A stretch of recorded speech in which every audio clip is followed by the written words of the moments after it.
Hello everyone, Silent here, and welcome back to another Bugrock of the Week episode. Today we're going to be taking a look at the rest of the bugs that are in the 1.9 update. There are seriously a ton of bugs, tons of new ones, tons of old ones that have resurfaced in this update, and overall just a lot of very small ones and a few bigger ones as well. Some bugs that were said to have been fixed, but that were not. Overall, pretty strange and weird update. But if you have not seen the previous episode of Bugrock of the Week, that is where we actually take a look at all the major game-breaking, world-corrupting, and destroying bugs in 1.9. If you have not seen that one, definitely go watch it, because otherwise you might accidentally corrupt your world. And if you have corrupted your world, then I show you how to fix that as well. So overall, very useful video to watch. Definitely go watch it. Links are into the places that you would expect them to be. Anyway, without further ado, let's hop into this Bugrock of the Week, shall we? If you are on a laggy realm, or just a realm in general, you can actually go up past like the scaffolding limit. It seems to be tied to how much scaffolding you actually have. So if you have a taller pillar of scaffolding, you can float up much further than normal, as you can see there, floating up just a couple blocks off the ground. So this is what I mean about this bug maybe being a little bit big. Oh my god, I'm just gonna keep on going up, aren't I? Okay, I'm just gonna keep on holding spacebar and we'll see. Okay, there we go. I'm probably gonna die now, aren't I? That is so buggy. Oh my god, that is ridiculous. Oh yeah, there we go. Now I died. So pretty much all you gotta do to replicate that is literally just hold spacebar, and that is seriously ridiculous. Pro tip, have ender pearls. And now we're gonna take a look at placing slabs. So of course in 1.9 they added a whole ton of new slabs, which is pretty awesome for builders. And of course you can build with these, of course, but what you cannot do is place them properly. So I cannot place a slab right here for anything. I just cannot do it. I can't place it off the side of that block, off the side of that block, off the top of that one. I have to get down underneath here and face the bottom half of this top slab right there to be able to place the next one. And that is just incredibly annoying. It's the same kind of situation with bottom half slabs. You can't place it off the side of that block. You cannot place it off of the bottom of a block above it or anything like that. You have to specifically look at this texture and this surface right here. Very annoying, and not sure how that was not noticed in the beta testing for this update, but somehow it made it through, and hopefully this bug can be fixed in the next update, because it is extremely frustrating when trying to build anything out of slabs. Another bug that does happen on realms, but is kind of hard to reproduce, is your hand being completely bugged out, and first person, like it gets super strange and weird. And I'm not entirely sure how to reproduce it. Aha, there we go. I got the hand bug to be reproduced. I kind of ate my food a little bit, and then I actually fully ate it, and there you go. You can see my hand is completely broken. This is a bug that was around in 1.8, however, it is much worse in 1.9. And what you have to do is you have to actually go into third person and then switch back to first person to fix it. Really annoying bug that kind of throws you off when you're playing. Our next bug is a minor texture one, having to do with when you're mining stairs or pistons. Like when you're mining a stair, the top half of the entire texture just goes dark, which is really strange.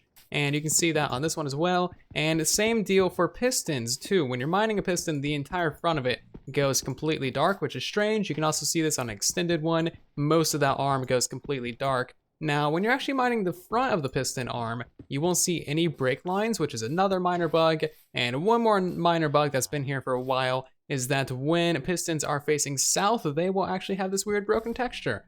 Figured I might as well mention that, because about the only time I'm going to be able to mention that bug.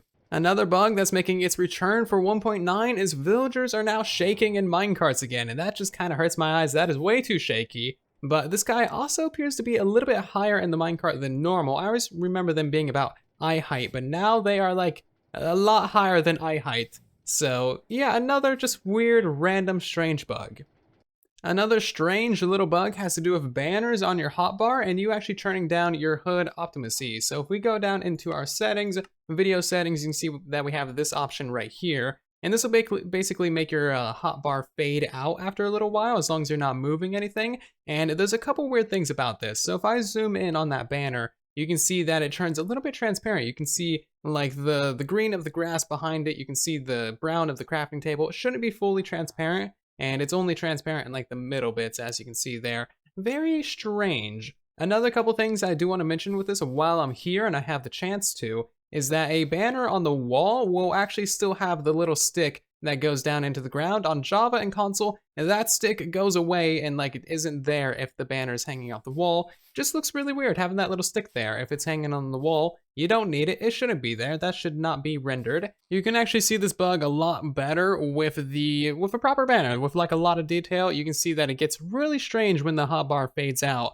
but when it's normal like that, it's a lot different. And I just gotta say, absolutely amazing banner. Like, holy crap, that is really awesome. A whole nother bug that was added in 1.9 is now the ability to be able to suffocate inside of slime blocks. And of course, the slime blocks are fully transparent blocks. So as you can see, I'm taking suffocation damage. And there's also air bubbles as well, meaning that if I wasn't suffocating, I would eventually drown.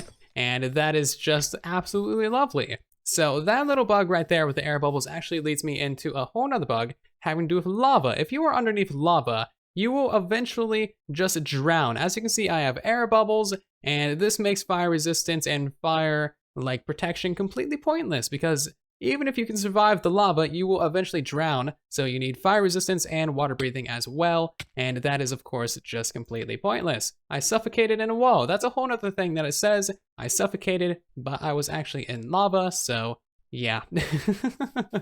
Whole lot of bugs going on there. So next we have a little minor bug having to do with leaves that actually leads into a whole bunch of bigger bugs. And yeah, it's just problems. But anyway, as you can see here, if you have any leaves that are like next to a log and they're completely surrounded by other leaves, you will not be able to see through them whatsoever. So yeah, that's kind of the bug there. We can, simulate this using some more leaves over here and just completely surround that. And as you can see, that leaf is now completely opaque. You cannot see through it whatsoever. Whereas with all of these leaves, you can actually see down and through them. So pretty easy little bug to reproduce and just shouldn't really be around in the game. You should always be able to see through all of these leaves. You might be wondering how an innocent little bug like that walks its way into a much bigger bug. Well, let's just mine some of these leaves with a Silk Touch axe. You can of course mine these with any tool that has Silk Touch on them, and you will quickly realize that there is some problems going on here. So we should eventually get two separate stacks that do not stack together.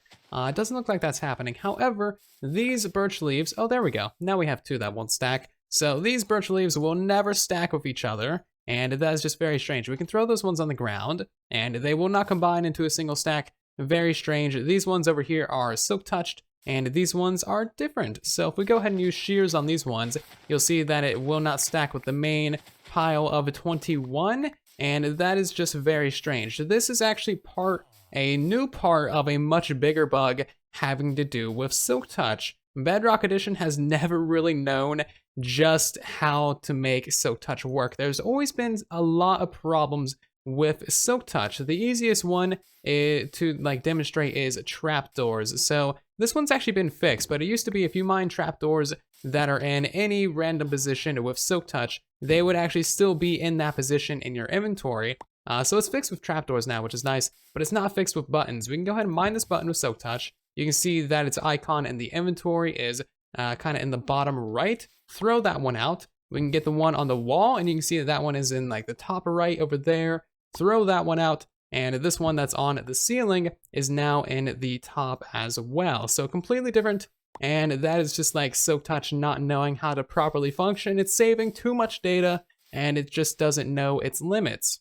This used to also be a pretty major problem with mushrooms as well. It used to be that with Silk Touch, you would get all of the individual faces of the mushroom block. So if you mine down a single mushroom like this with Silk Touch, you would get about 8 different types of mushroom. But now if we mine this down with Silk Touch, you see that there's an entirely different problem.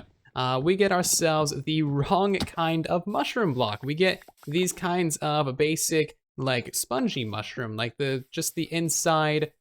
I don't know how to describe it. We get the spongy kind of mushroom. We do not get the red mushroom block. This is the kind of mushroom block that we should get pure red on all sides. So we can also see this with the brown mushroom as well. If we go up here and we mine this, we no longer get the 20 different stacks of like random brown mushroom parts, which is nice. However, we get the different kind of sponge block. Now these ones look exactly identical to the other sponge blocks. However, they do not stack, which is interesting. The only thing that does appear to be working is the stem blocks. These ones do stack with one another, as you can see, and they actually seem to be, functional in how they should work, which is cool. So stems is good. Everything else about mushrooms still kind of broken, but less broken than before. So overall, the Silk Touch bug is a very, very old one that does appear to be showing some promise. However, with this 1.9 update, they've added even more problems to it, so it seems like we're definitely taking one step forward and one step back on this one. Hopefully, in future updates, we can actually see Silk Touch have proper functionality with all of the different blocks in the game. I'm not entirely sure what the underlying problem is, but it definitely seems to have a lot of issues, and it just has always had a lot of issues. Overall, again, it does seem to be improving, but we need a lot more work on Silk Touch before it actually is fully functional. As for another major bug that is still around, mobs still do not do block checks. This is something that was supposedly fixed in the change logs. However, as you can see, mobs still do not do block checks because you can get passive mobs on non-grass blocks. Very interesting and very broken as well, and I'm pretty sure this still works with drowns spawning on lands. I did a whole nother Bugrock of the Week video on this. If you are interested in that, you can check out the link down below. So as always with these Bugrock of the Week episodes, there is going to be a ton of bug report links down in the description of the video. Please do go through all of those and upvote them all. It doesn't take too much time whatsoever, and it really is the best way to get the developers' attention and actually get this game fixed. So yes, please do visit the description of the video, upvote all the bug reports, and hopefully we can get ourselves some bugs fixed in the next update. Thank you all very much for doing so. Really, really do appreciate the support on the bug reports as always. And if you guys did enjoy this video, then do leave a like on it. If you're new here, consider subscribing, and I will see you all down in the comment section and in the next one. Thank you very much for watching, and then there was silence.